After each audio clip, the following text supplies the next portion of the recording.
역대상 16장 1절부터 6절입니다. 언약궤를 이제 안치하고 예루살렘에 안치하고 감사 제사 드린 내용으로 되어 있습니다. 역대상 16장 1절 하나님의 궤를 메고 들어가서 다윗이 그것을 위하여 친 장막 가운데 두고 번제와 화목제를 하나님께 드리니라. 자, 하나님의 언약궤를 이제 예루살렘으로 운반을 했어요. 그리고 다윗 왕이 마련해 놓은 그 장막 가운데, 장막에 있는 가운데, 그래서 이제 지성소죠. 지성소에 그 언약궤를 안치합니다. 그리고 이제 하나님께 번제와 화목제를 드렸다고 하는 것이죠. 그러니까 이것은 이제 언약궤를 안전하게 운반할 수 있게 해주신 것에 대해서 감사드리는 제사죠. 그래서 이 언약궤를 메고 출발할 때 한번 먼저 감사 제사를 드렸고, 또 안치하고 나서 감사 제사를 또 드렸습니다. 그러니까 이것을 보면 다윗의 신앙을 알 수 있죠. 정말 감사 하나님을 섬길 수 있다는 것이 감사한 거예요. 그러니까 하나님이 복을 주시는 거죠. 이것이 이제 바벨론 포로 생활에서 돌아온 백성들에게 가르쳐 주는 거예요. 자꾸 감사해야 된다 하는 거죠. 그리고 이제 이 감사를 드리는 신앙은 아브라함에게서도 알 수 있죠. 아브라함이 하나님이 말씀하시니까 그 하나님이 정하신 땅에 가서, 가나안 땅에 가서 감사드리고, 또 이사할 때 감사드리고, 이런 신앙, 항상 이 옮겨갈 때마다 감사드리는 신앙을 가졌는데, 다윗도 이런 신앙. 그래서 우리가 정말 감사해야 돼요. 우리가 살아가는 것은 정말 하나님의 은혜고, 이렇게 예배 드릴 수 있다는 거, 이 새벽에 나와서 예배 드릴 수 있다고 하는 거, 이거 건강하지 않으면 하겠어요? 못하지. 그러니까 이것도 감사. 정말 하나님의 은혜가 있어서 우리가 살아가는 줄을 믿으시 바랍니다. 자, 그런데 이 다윗의 위대함은요, 그냥 단순히 이 감사만 드리는 게 아니죠. 언약궤를요, 이스라엘의 수도인 예루살렘으로 옮겼다는 거예요. 가장 수도잖아요. 예루살렘은 이스라엘의 수도, 중심지죠. 이 중심지로 옮긴 거예요. 사울왕은 그렇게 하지 않았죠. 사울왕은 자기가 필요할 때만, 전쟁할 때, 이럴 때 언약궤를 가져오죠. 그러니까 언약궤를 도구로 쓰는 거예요. 그러니까 하나님을 도구로 쓰는 거예요. 자기의 필요할 때 하나님을 쓰는 거지. 아쉬울 땐 하나님께 기도하는 아주 이기적인, 그리고 하나님을 감히 이용하는 그런 나쁜 신앙을 가졌잖아요.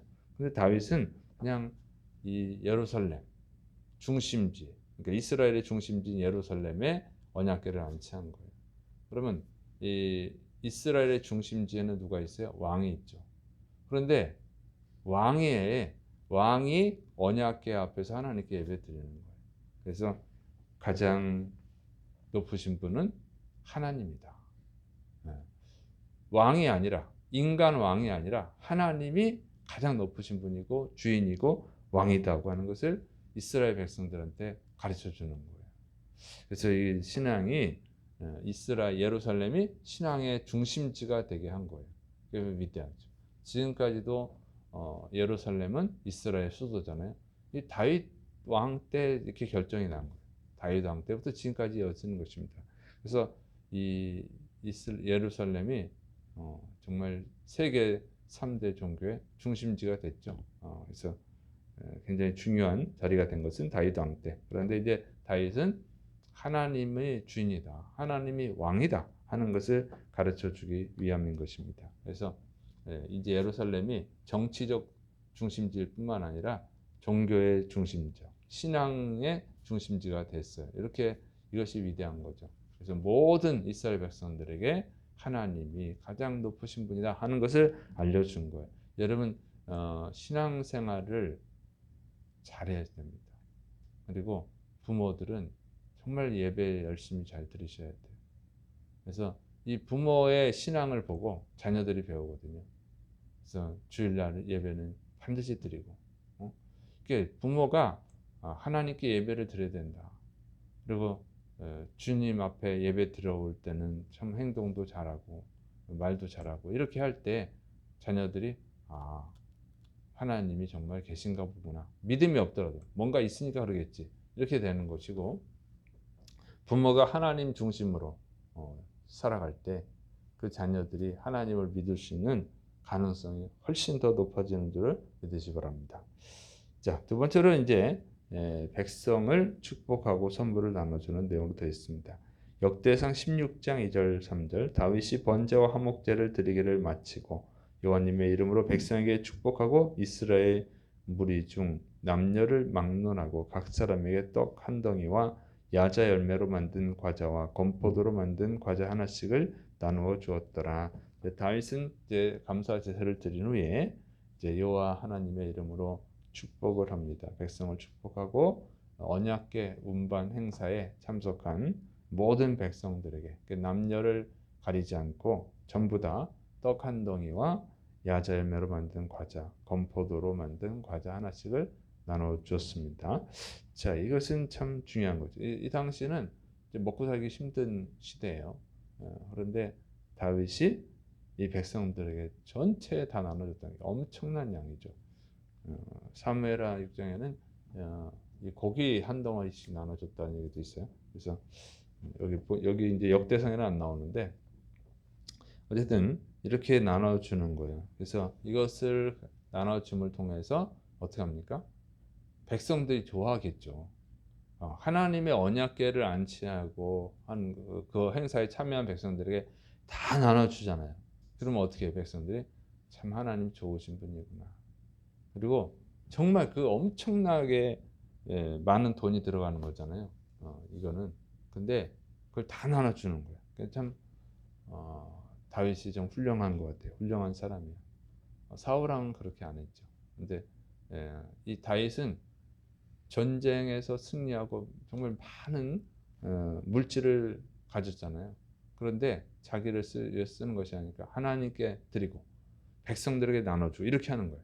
자기한테 쓰는 건 별로 없고 하나님께 드리고 백성들에게 나눠주고 그래서 백성들로 하여금 하나님을 좋아하게 만들고 그리고 하나님을 주인으로 섬기면 정말 올바르게 섬기면 하나님이 복을 주신다. 하나님이 책임져 주신다 하는 것을 가르쳐 주는 거죠. 그리고 이제 이것을 이렇게 제사를 드리고 백성들에 나눠주는 것을 보면 아까 이제 번제와 화목제를 드렸거든요. 그러니까 화목제는 그래요. 다른 제물은 드리고 끝이에요. 근데 화목제는 드린 것을 다시 물려내옵니다. 그래서 백성들이 나눠 먹는 거예요. 이렇게 그 예물을 드린 사람이 나눠 먹거든요. 그래서 이 백성들이 나눠준 거죠. 그래서 여기 화목제인데 화목제는 뭐예요? 하나님과 화목하게 하는 거. 그리고 백성들 간에 화목하는 거. 이게 이제 화목제입니다. 그래서 이 하나님을 바르게 섬길 때 하나님과 화목하고 또 백성들 간에도 화목할 수 있다는 거예요. 하나님을 바르게 섬길 때 화목하는 거예요. 하나님을 바르게 섬기지 않으면 화목할 수가 없어요. 그래서 아담과 하와가 하나님 뜻대로 선악과를 안 먹었을 때는 사이가 좋았는데 선악과를 먹고 나서는 어떻게 합니까? 하와가 줘서 먹었어요. 이렇게 선악과 먹으면 죽는다고 그랬는데 저는 죽을 죄를 안 졌어요. 하와가 죽을 죄를 졌어요. 이렇게 이제 싸움이 나는 거죠. 그리고 하와는 뱀이 줘서 먹었어요. 뱀이 먹으라고 해서 먹었어요. 이렇게 동물하고도 사이가 안 좋아졌어요. 그래서 우리가 하나님을 바르게 섬길 때만 다 화목하게 되는 것입니다. 그래서 하나님을 잘 믿으면 다 화목해집니다. 그래서 그 날은 주님이 오시는 날이죠. 주님이 오시는 그 날에 하나님을 잘 믿는 사람들만 예수님을 잘 믿는 사람들만 천국에서 영원히 화목하게 지낼 것입니다. 그래서 열심히 또 전도하시고 특별히 가족 전도하시고 또 하나님을 잘 섬겨서 화목의 복을 받으시기를 축원합니다. 자, 그다음에 이제 하나님을 항상 예배하는 체제를 만듭니다. 역대상 16장 4절부터 6절 또 레위 사람을 세워 여호와님의 궤 앞에서 섬기며 이스라엘 하나님 여호와님을 칭송하고 감사하며 찬양하게 하였으니 아삽은 우두머리요 그 다음은 스가랴와 여이엘과 스미라목과 여이엘과 마띠디아와 엘리압과 브나야와 오벳에돔과 여이엘이라 비파와 수금을 타고 아삽은 재금을 힘있게 치고 제사장 브나야와 야하시엘은 항상 하나님의 언약궤 앞에서 나팔을 부니라. 그래서 이 다윗 왕은 또 이제 레위 사람들로 하여금 하나님을 항상 찬송하고 감사할 수 있도록 임무를 맡깁니다. 자, 이런 일을 했어요. 그래서 매일 하나님을 경배해야 돼요. 매일 하나님을 찬양해야 된다고 하는 것입니다. 그리고 하나님의 은혜를 이렇게 행하는 것은 가르쳐 주는 거죠. 매일 하나님을 찬양해야 된다. 매일 하나님께 예배 드려야 된다. 그래서 사실은 그 매일 예배 드리는 거예요. 매일. 우리가 이제 새벽 예배 드리는데 이거 왜 이런 걸 하나 그러는데 하나님은 매일 예배 드려야 돼요. 매일. 매일 하나님을 찬양해야 됩니다. 그리고 하나님의 은혜를 잊지 않고 감사해야죠. 감사.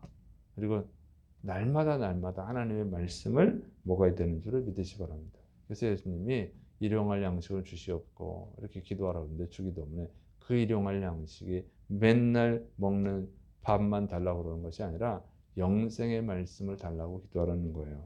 그래서 우리가 매일 하나님을 찬양하고 감사하고 하나님의 말씀을 들어야 되는 이유, 그래야 하나님을 떠나지 않아요.